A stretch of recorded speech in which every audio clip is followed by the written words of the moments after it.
Sino ang unang sumakop sa Pilipinas?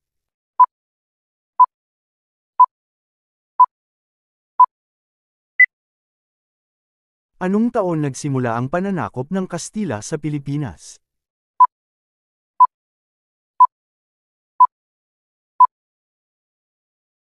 Ilan ang mga pangunahing isla na sinakop ng mga Kastila?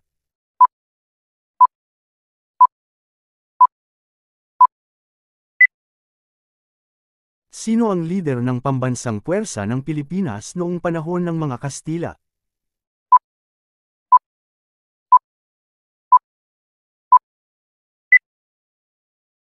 Ano ang pangunahing layunin ng Kastila sa pagsakop sa Pilipinas?